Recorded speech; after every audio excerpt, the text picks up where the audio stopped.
Papua itu rawan saat ini. Tidak boleh. Salam pembebasan nasional Papua Barat.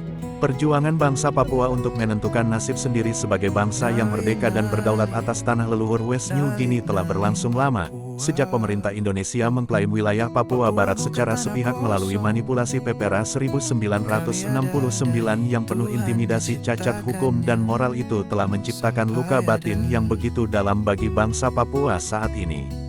Klaim sepihak negara Indonesia yang adalah penjajah baru, itu terus berlangsung dengan tindakan masif di tanah air Papua Barat.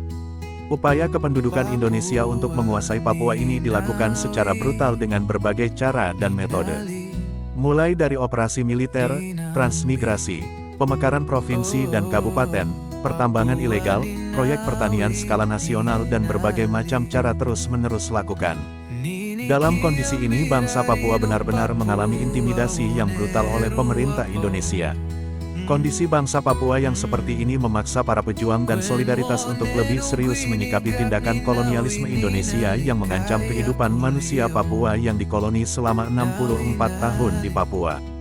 Belum lama ini kita semua dikagetkan dengan penembakan brutal TNI terhadap warga sipil di Intan Jaya yang memakan korban sekitar 15 orang yang jasadnya tidak diizinkan untuk diambil oleh keluarga. Dan pada tanggal 23 Mei kemarin baru ditemukan mayat warga sipil yang sengaja mau dihilangkan oleh TNI dengan cara dikubur diam-diam. Sementara itu Jumat kemarin tanggal 23 Mei juga terjadi penembakan warga sipil secara brutal di Dogiai oleh TNI mengakibatkan 5 warga sipil menjadi korban. Sebelumnya dalam bulan Mei ini juga telah terjadi penembakan warga sipil di 2 kabupaten yakni Kabupaten Ilaga dan Kabupaten Puncak Jaya.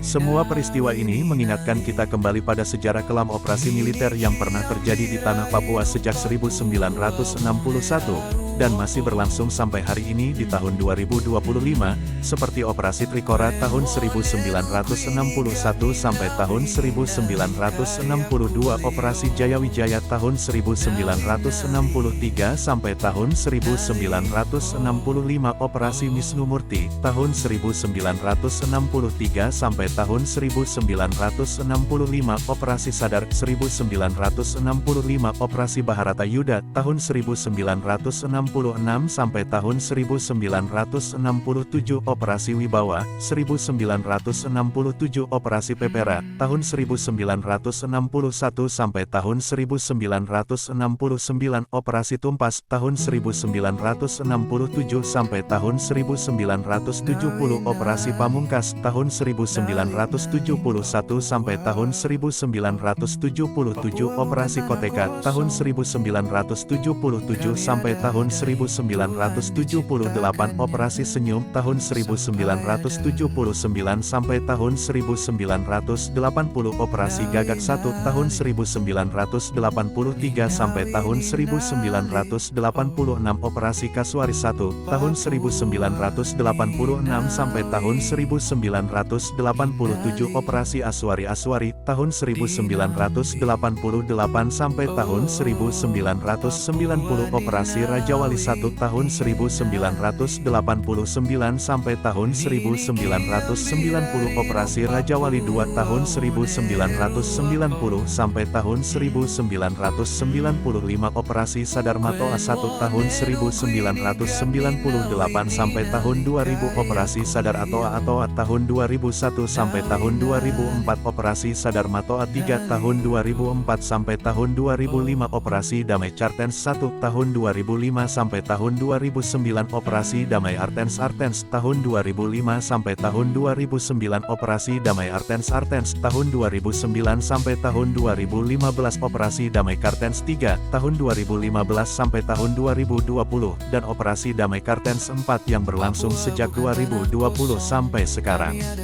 Dalam operasi militer yang dilakukan oleh TNI dalam konflik bersenjata dengan TPNPB ini, masyarakat sipil telah banyak menjadi korban penembakan, intimidasi, penyiksaan brutal dan bahkan pengungsian yang begitu besar selama beberapa dekade ini. Dan volume korban sipil ini akan terus meningkat di Papua Barat karena adanya program pemekaran wilayah provinsi dan kabupaten di Papua, di mana hal itu akan memperbesar dan memperluas basis kekuasaan militer untuk menguasai wilayah-wilayah masyarakat sipil. Ini menunjukkan bahwa Papua Barat ada dalam status darurat militer dan darurat sipil. Perlu diketahui bahwa pemerintah Indonesia tidak pernah memiliki niat baik dalam membangun bangsa Papua yang adalah koloninya, karena kebijakan pemerintah Indonesia yang kini telah melegalkan UU TNI dan mengizinkan TNI untuk menjalankan tugas-tugas sipil telah memberi peluang untuk kekuasaan militer mendominasi segala sektor kehidupan orang Papua dan akan meningkatkan eskalasi perang di berbagai wilayah di Papua Barat. Dalam kondisi yang begitu memprihatinkan ini, kami bangsa Papua sangat membutuhkan dukungan dan desakan oleh solidaritas internasional untuk membantu menyuarakan status darurat yang dialami bangsa Papua saat ini. Untuk itu, menyikapi aksi solidaritas internasional Timor Leste terhadap konflik bersenjata yang terjadi di Papua, maka KNPB sebagai media rakyat bangsa Papua mewakili para korban konflik bersenjata antara TPNPB dan TNI dengan ini menyatakan sikap sebagai berikut.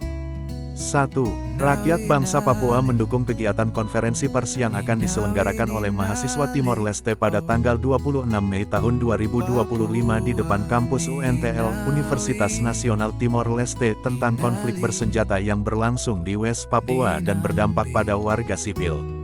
2. Rakyat bangsa Papua mengapresiasi dan mendukung penuh solidaritas internasional di Timor Leste yang tergabung dalam berbagai organisasi seperti KEPMRS Libur Estudante Progresif, Movimento Resistencia Sosial Yayasan HAK, TRABATILAN, ASEMA, Komite Esperanza, OAN, FHTL Frosa Humanista Timor Leste, Rosas Medan yang terus menyuarakan konflik bersenjata di Papua Barat dan juga mendukung penuh hak penentuan nasib sendiri bangsa Papua.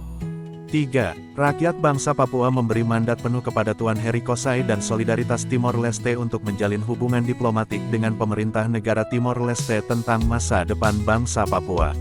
4. Rakyat bangsa Papua menyerukan solidaritas tanpa batas kepada masyarakat dan solidaritas internasional di berbagai belahan dunia untuk menyuarakan status darurat dalam konflik bersenjata di Papua karena telah banyak memakan korban jiwa di kalangan masyarakat sipil.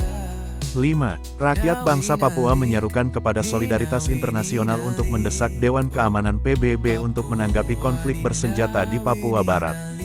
Demikian siaran pers ini dikeluarkan sebagai bentuk kepedulian atas konflik bersenjata di Papua Barat. Jayapura, tanggal 24 Mei tahun 2025. Media Rakyat Bangsa Papua.